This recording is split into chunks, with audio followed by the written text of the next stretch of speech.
नारायणं नमस्कृत्य नरं चैव नरोत्तमं देवीं सरस्वतीं व्यासं ततो जयमुदीरयेत्. नमस्कार सख्यांनो, आजपासून आपण 4था अध्याय बघणार आहोत. या अध्यायाचं नाव आहे ज्ञान कर्म संन्यास योग. श्रीमद भगवद्गीतेचा हा महिमा आहे. थोरवी आहे की एकेका अध्यायाचे जे नाव आहे त्या अध्यायात जो विषय येणार आहे त्याचा निर्देश त्या त्या अध्यायामध्ये येतो. सुरुवातीच्या श्लोकामध्ये कर्मयोग कोणाकोणाला सांगितला हा विषय येतोय. शंका येऊ शकते की काय आवश्यकता आहे सांगण्याची. जीवन तर सरळ साधं चालू आहे. अनेक गतिविधी आहेत ज्यात आम्ही व्यस्त आहोत. मग या उपदेशाची आवश्यकता काय? मैत्रिणींनो, आपण या संसारात राहतो. मन मोकळे सर्वत्र संचार करतो. मन खरं शुद्ध चांदीचं पात्र आहे. जसं चांदी पात्र त्याला 4-5 दिवस जरी उघड्यावर ठेवलं तर लगेच बाहेरच्या हवेचा परिणाम होऊन ते चांदीचं पात्र काळं पडतं. आपण मुद्दाम बाहेरून कचरा आणत नाही तरी ते बाहेरील संयोगाने काळपट होतं. वेगळा रंग लावण्याची त्या चांदीच्या पात्राला आवश्यकता नसते.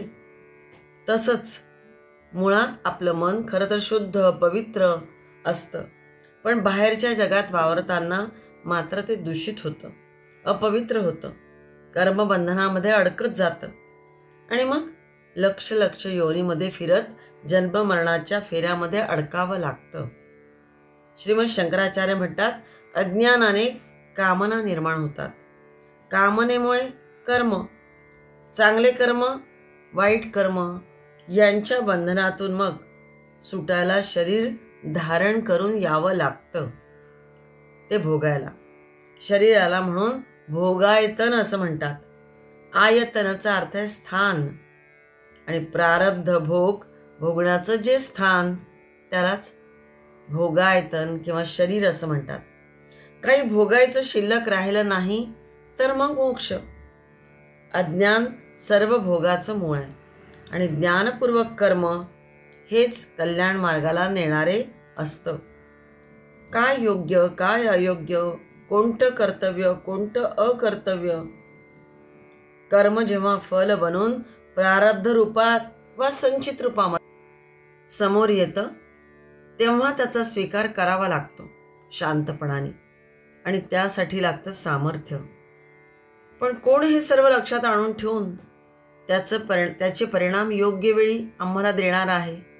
हे सगळं कोण घडवतं? तर एक त्याच्यासाठी श्लोक आहे. यस्माच्च येन च यथाच यदाच यच्च यावच्च यत्र च शुभाशुभमात्मकर्म तस्माच्च येन च तथाच तदा तच्च तावच्च तत्र च विधातृवशादुपैति. मनुष्य ज्या कारणाने, यस्माच्च आणि येनच यथाच म्हणजे ज्या कारणाने, ज्या उपायाने, ज्या प्रकाराने, जेव्हा जो जेवढा आणि जिथे वाईट कर्म करतो तो त्या कारणामुळे, त्या उपायांमुळे, तसेच त्यावेळी त्या जागी आपण केलेल्या चांगल्या आणि वाईट कर्माचा भाग्यवश अवश्य प्राप्त होतो. म्हणजे त्याला ते चांगलं असो वाईट असो ते सगळं भोगावंच लागतं. नाही कळलं ना? हो, त्यासाठी कर्माचा सिद्धांत हरिभाई ठक्कर यांचं पुस्तक आहे, ते जरूर वाचा. फार सुंदर पुस्तक आहे. 3रा अध्याय झाला की आम्ही ते वाचायला सांगतो. हे हरिभाई ठक्करचं कर्माचा सिद्धांत पुस्तक जरूर संग्रही ठेवा, वाचा, इतरांना वाचायला द्या. बऱ्याच प्रश्नांची उत्तरं त्याच्यामध्ये मिळतात. थोडक्यात काय, जो हे विश्व नियंत्रण यथोचित करतो तो परमात्मा, त्याचं ज्ञान व्हायला हवे. जो आत्म्याचेही स्वरूप यथार्थ जाणतो, धर्माची व्याख्या समजून घेतो, तोच मग ज्ञानपूर्वक कर्म करीत कर्मफलाशाचा त्याग करतो, कर्माच्या अभिलाषेचा त्याग करतो. पण ज्ञानपूर्वक कर्म करणारा तो संसारात काहीही विपरीत आले तरी त्याला शांतपणाने स्थिर बुद्धी ठेवून आपली प्रसन्नता ढळू न देता सगळं शांतपणे स्वीकारतो, सहन करतो. या अध्यायामध्ये कर्माचा सूक्ष्म विचार केलेला आहे. चला तर या चौथ्या अध्यायाच्या एकेका श्लोकाला आता आपण जाणून घेऊया. ओम श्री परमात्मने नमः. अथ चतुर्थोऽध्यायः. श्री भगवानुवाच. चौथ्या अध्यायातला पहिला श्लोक बघूया. इमं विवस्वते योगं प्रोक्तवानहमव्ययम् विवस्वान् मनवे प्राह मनरिक्ष्वाकवे ब्रवीत. श्री भगवान म्हणाले, मी हा अविनाशी योग. शेवटचा शब्द आहे प्रोक्तवान, न अर्धा होईल अहम, म अर्धा होईल अव्ययम. अव्ययम म्हणजे अविनाशी, अहम म्हणजे मी हा अविनाशी योग विवस्वते, विवस्वते म्हणजे सूर्याला, प्रोक्तवान सांगितला होता. सर्वप्रथम मी हा कर्मयोग सूर्याला सांगितला होता. अविनाशी असा हा योग सूर्याला सांगितला होता. नंतर विवस्वान मनवे, विवस्वानाने म्हणजे सूर्याने आपला पुत्र मनु म्हणजेच मनुला सांगितला.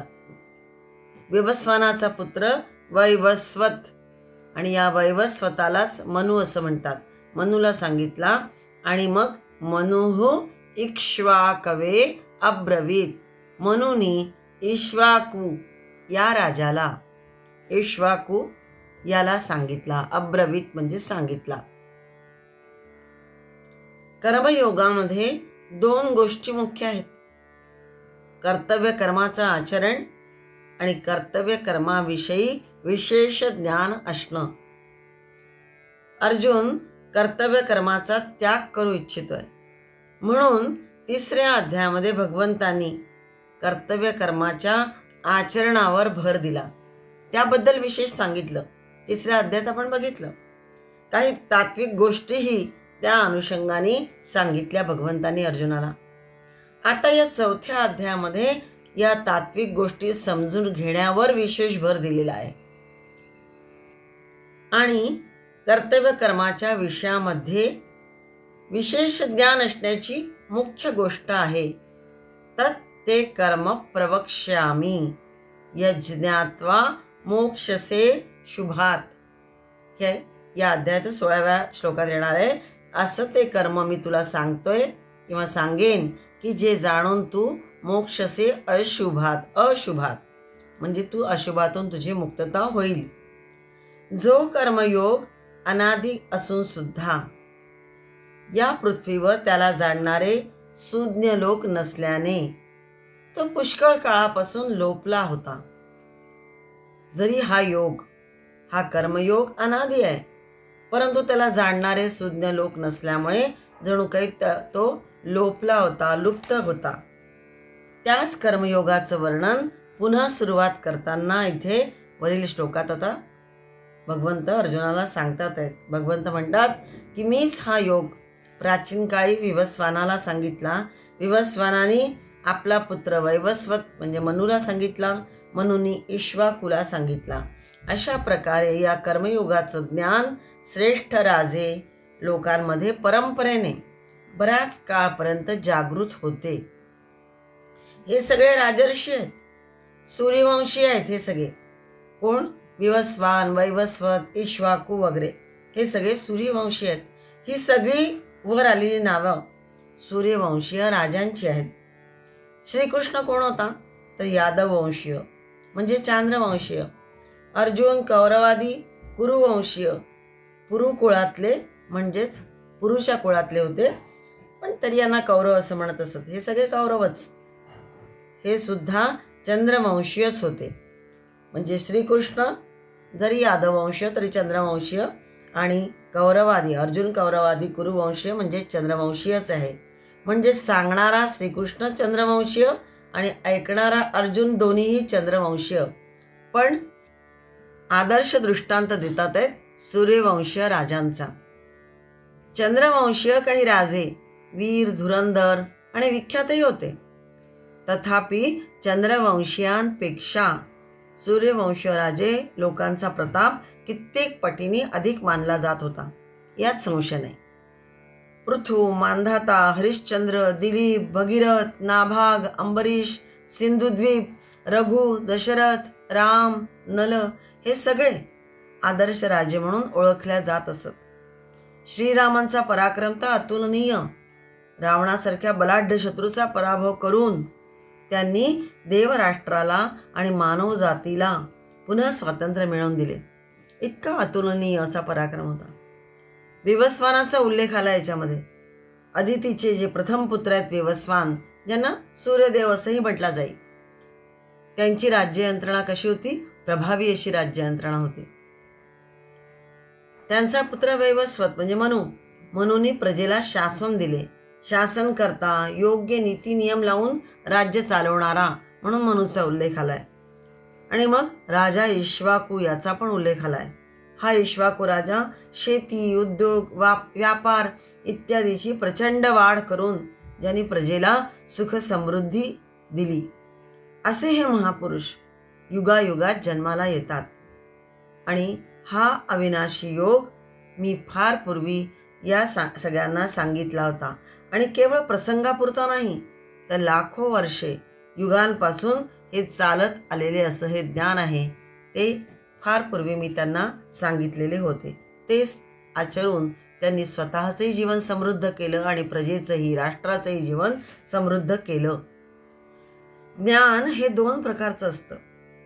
नवीन शोध जसे संशोधक, वैज्ञानिक प्रयोगशाळेमध्ये रात्रंदिवस घालून प्रगट करतात, त्याला विज्ञान म्हणतात.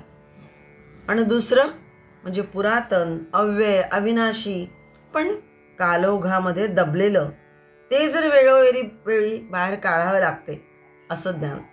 शास्त्रातून ज्ञान मिळतं. शास्त्राला केवळ कंठस्थ करून ज्ञान मिळत नाही, कारण वेगवेगळी शास्त्र वाचून, प्रवचनातून वाचलेलं बुद्धीवर ठसेलच असं नाही, पण शास्त्र वाचून अंतर्मुख होऊन त्यावर जर योग्य विचार करून ते जे प्रगट होते ते ज्ञान, ते कसं असतं? ते अव्यय, अविनाशी, सनातन असं असतं. ज्या ज्ञानाने परमतत्वाची ओढ लागते ते ज्ञान विशेष ज्ञान, ते ज्ञान अव्यय ज्ञान, अविनाशी असे ज्ञान. इथे अर्जुनाचा कर्मयोगावरचा विश्वास वाढवायचा आहे. आणि म्हणून आदर्श राजांच्या कर्मयोगाची परंपरा भगवंतांनी इथे आता पहिल्या श्लोकापासून सांगायला सुरुवात केलेली आहे. अध्याय 4 श्लोक 2 बघतो आपण. एवं परंपरा प्राप्तमिमं राजर्षयो विदुः सकाले नेह महता योगो नष्ट परंतप. हे परंतप, एवं परंपरा प्राप्तम इमं राजर्षयः विदुः. ओ निघून जाईल.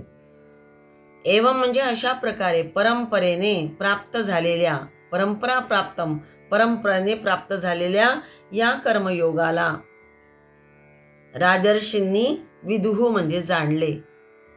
स कालेन इह महता योगः नष्टः. हा जो योग आहे हा फार काळ लोटल्यामुळे या मनुष्य लोकामध्ये लोपल्यासारखा झाला होता, नष्ट झाल्यासारखा झाला होता. नष्ट म्हणजे नाश नव्हे तर लोपल्यासारखा झालेला आहे.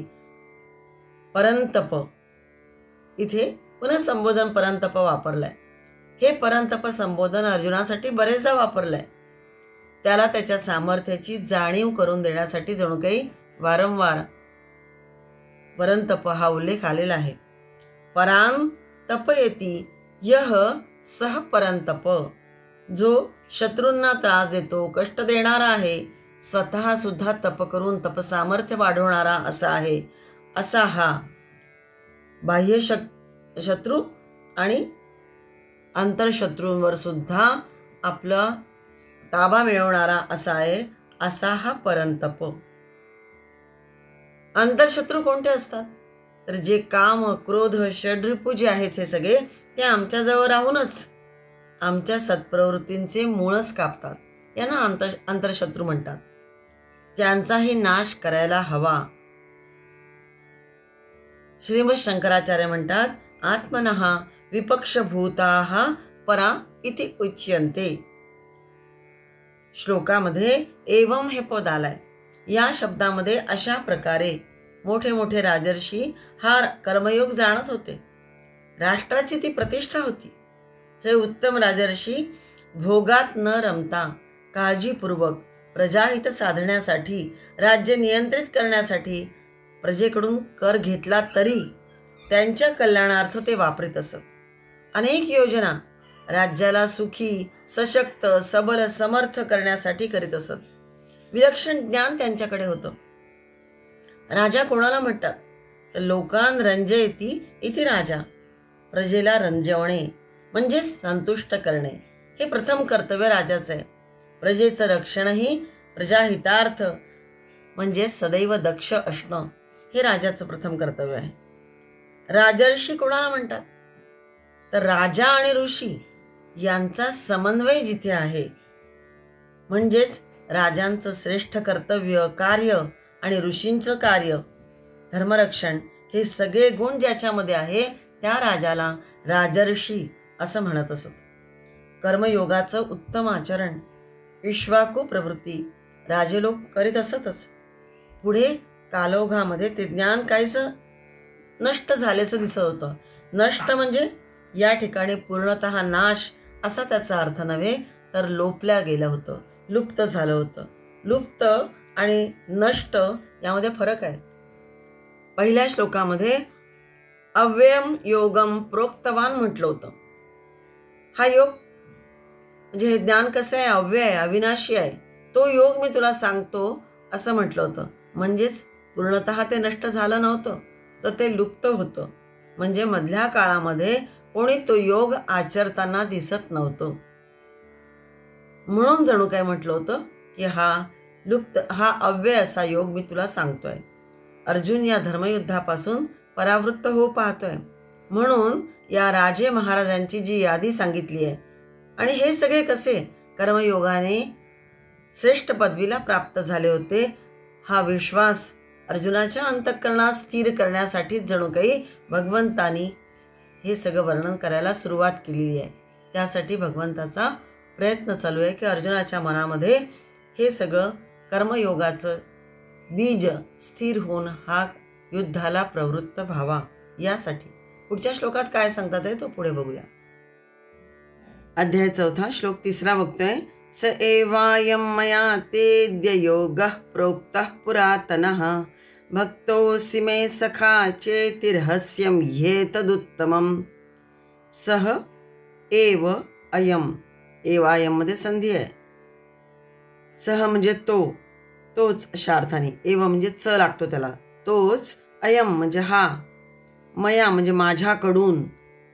ते म्हणजे तुला. अद्य योग पुरातन योग प्रोक्तः. तोच पुरातन योग आज मी तुला सांगितला. प्रोक्तः म्हणजे सांगितला. कारण हे तदुत्तमम मध्ये संधी आहे. ही अधिक एतत् अधिक उत्तमम. ही म्हणजे कारण हे फार मोठे उत्तम रहस्य आहे. रहस्यम चेतीमध्ये संधी आहे च इति. कारण हे फार मोठे उत्तम रहस्य आहे आणि तू कसा आहेस, मे भक्तः असी, माझा भक्त आहेस आणि माझा सखाई आहेस, म्हणून मी तोच पुरातन योग तुला आज सांगितला. हा सरळ अर्थ आहे 3 श्लोकाचा.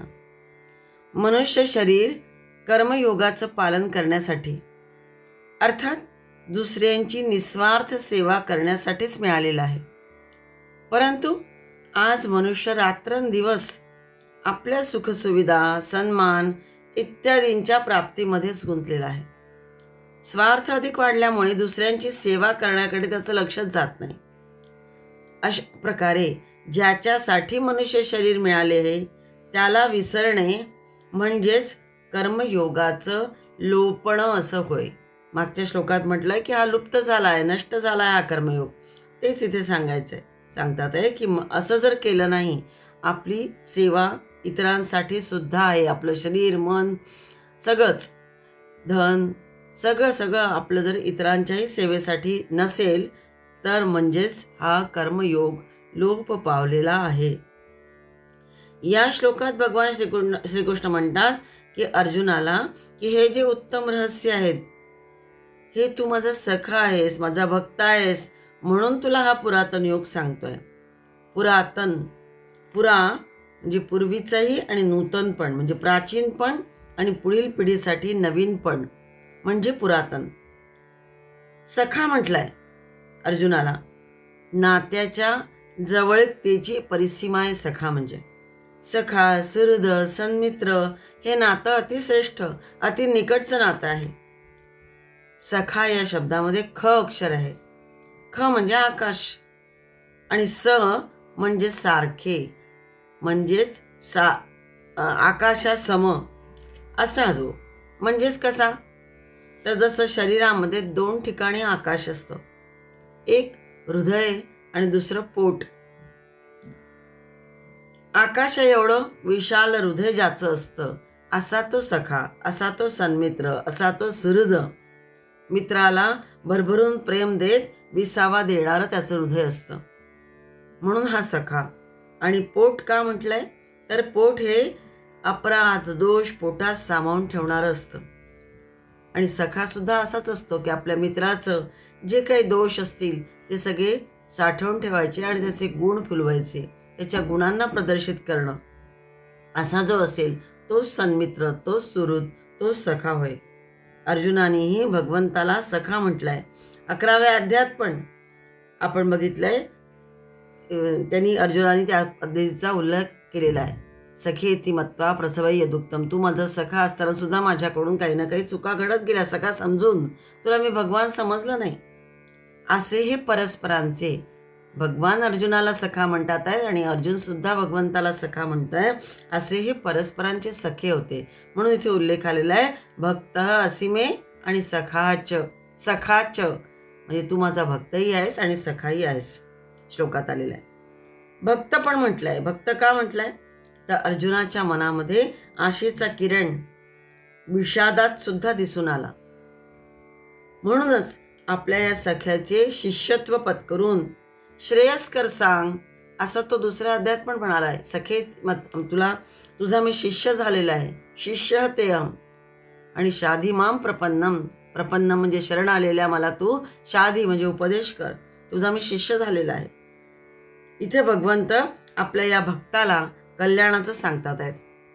तू कसा आहेस, समर्थ आहेस, समर्थ क्षत्रिय आहेस, माझ्या धर्मकार्यात तू सहाय्यक होणार आहेस. आणि म्हणून दोन्हीकडूनही सख्यत्व होतं. पण श्रीकृष्णाचा जो अर्जुन भक्तही झालेला आहे आणि भक्तोत्तम होण्यासाठी ज्या 9 पायऱ्या भक्तीच्या सांगितल्या, त्यात सख्यत्व, सख्य भक्ती ही सुद्धा एक 8वी पायरी आहेच. मग आत्मनिवेदन असा हा दास्य भक्ती असणारा, दास्य भक्ती स्वीकारणारा अर्जुन, त्याला रहस्यात्मक ज्ञान भगवंत देतात आहेत. रहस्यम हे तदुत्तमम मया प्रोक्तम. हे उत्तम असं रहस्य असणारं असं हे पुरातन असणारा हा योग मया प्रोक्तम म्हणजे माझ्याकडून तुला सांगितला जातोय. मी सांगतोय तुला किंवा सांगितला जातोय. कुरुक्षेत्रावर इतके सगळे असताना सुद्धा हा दिव्य उपदेश अर्जुनालाच भगवंत करतात आहेत. जी गोपनीय गोष्ट काळाच्या ओघामध्ये लुप्त झाली होती ती आता प्रगट करतायत. माऊलींनी यावर छान म्हटलंय की अर्जुना तू परिससी परिसोनी अनुष्ठिसी. तू ऐकतोयस आणि तसं मग आचरणही करतोस किंवा करशील, म्हणून तुला ह्या योग मी सांगतोय. हे सांगताना मला हौस वाटतंय, मला उत्साह वाटतोय. ऐकणारा अर्जुन आहे आणि तो काय नुसता ऐकणार आहे का, तो त्यावर लगेच प्रश्न विचारतोय. पुढच्या श्लोकामध्ये आता पुन्हा बघू अर्जुनाचा काय प्रश्न आहे तो. अध्याय 4 श्लोक 4 बघतोय. अर्जुन उवाच अपरम भवतो जन्म परै जन्म विवस्वतः कथम एतद्विजानीयान् त्वमादौ प्रोक्तवानिति. अपरम भवतः, ओ निघून जाईल, भवतः म्हणजे आपला. अर्जुन म्हणालाय आपला जन्म अपरम म्हणजे आताच आहे आणि विवस्वतः जन्म परम, विवस्वानाचा जन्म पूर्वीचा आहे, पुरातन आहे. अपरम म्हणजे आताचा आणि परम म्हणजे पुरातन. खालच्या ओळीत म्हटलंय कथम एतत् विजानीयाम, संधी आहे. कथम म्हणजे कसा, आपणच कसे आहात, त्वम आदौ आपणच सृष्टीच्या आरंभी हा योग सांगितला होता असं म्हटलंय. मग कथम एतत् विजानीयाम, हे कसं मी समजून घेऊ, ही गोष्ट मला कशी पटेल. काय तर आपला जन्म आताचा आहे आणि सूर्याचा जन्म अत्यंत पुरातन. मग सृष्टीच्या आरंभी असणारा हा योग तुम्ही विवस्वानाला कसा सांगितला, हे मला कसं पटेल, हे मी कसं समजून घेऊ. भगवान श्रीकृष्ण तर माझ्या समोर आहेत आणि तेच हजारो वर्षापूर्वी विवस्वानाला धर्मोपदेश कसा करू शकतील असा अर्जुनाला प्रश्न पडला होता. यांना जन्म घेऊन पुरती 100 वर्षे झाली नाही श्रीकृष्णाला, मग विवस्वानाला हा उपदेश कसा काय यांनी केला असेल, अशी शंका अर्जुनाने बोलून दाखवली इथे. बघा, एरवी अर्जुनाच्या तोंडी कृष्ण, अच्युत, जनार्दन, ऋषिकेश, केशव, मधुसूदन, माधव, वार्ष्णेय अशी वेगवेगळी संबोधनं भगवंतासाठी वापरलेली आहेत त्यांनी. श्लोकामध्ये यायचं जेव्हा प्रश्न विचारायचा तेव्हा ही सगळी संबोधनं यायची की अरे अच्युता किंवा वार्ष्णेया, हे मला सांग, हे मला कळलं नाही आहे. इथे मात्र या श्लोकामध्ये एकही संबोधन अर्जुनाने वापरलेलं नाही आहे. आपण जेव्हा गीतेचं पारायण करतो त्यावेळी लक्षात येत नाही हे सगळं, पण आता लक्षात येत आहे की अर्जुनाला लक्षात यासाठी येते की हे सांगणारा हा कुणीतरी वेगळा दिसतोय. अर्जुनाला आता कळायला लागलंय की हे जे हा बोलतोय माझ्या समोर असणारा हा कुणीतरी वेगळा आहे. प्रभू, परमेश्वर, पुरुषोत्तम कोण आहे हा, ही जिज्ञासा त्याच्या मनामध्ये आता उत्पन्न झालेली आहे. माझा सखा म्हणू याला, तर एवढी मोठी गोष्ट हा सांगतोय की मी पूर्वी सूर्याला हा किंवा विवस्वानाला, सूर्यवंशी जे राजे होते त्यांच्याबद्दल बोलला होता की त्यांना मी हा सगळा योग सांगितलाय, मग याला मी सखा म्हणू. तर एवढी मोठी गोष्ट हा बोलतोय आणि जर खरंच परमात्मा असेल तर मग माझ्या आणि तुझ्या मैत्रीतलं जे माधुर्य आहे, सख्यत्वातील जो गोडवा आहे तो सुटेल. मग आपण सखे कसे. परम जर म्हटलं म्हणजे श्रेष्ठ जर म्हटलं, इथे परम वेगळ्या अर्थाने म्हणते मी, परम म्हणजे दुसरा नाही, इथे परम म्हणजे श्रेष्ठ म्हणू का मी तुला, सुरुच समजू, प्रिय म्हणू, कसं संबंध जोडू मी माझा तुझा, असं त्याच्या मनात संभ्रम झालेला आहे. हा प्रिय जर असेल तर माझ्याहून वेगळा झाला तर म्हणजे हा कोणीतरी श्रेष्ठ आहे, माझ्यापेक्षा आता हा वेगळा आहे, अशा संभ्रमावस्थेत असलेल्या अर्जुनाने म्हणून कुठलंही संबोधन भगवंतासाठी न वापरता अच्युत, जनार्दन, ऋषिकेश, केशव काहीच म्हणता काय म्हटलंय, भवतः, आपला, आदराने म्हटलंय भवतः, तुमचा जन्म हा अपरम म्हणजे आताचा, भवतः जन्म अपरम असं म्हटलं. आणि विवस्वानाला हा जो योग तुम्ही सांगितला आहे यामध्ये म्हणजे तुम्ही पूर्वीही होता, आधी पण होता, हे मी आता कसं समजू. आपण व्यवहारातही बघतो ना, एखादी गोष्ट पटली नाही की आपण म्हणतोच छे हे काही पटत नाही बा, तुम्ही जे सांगताय हे सत्य कसं मानू मी, असा तर्क आपण लावतच असतो. पण खरं आहे प्रभूचं अस्तित्व अत्यंत परमरहस्य आणि तर्कातीत आहे.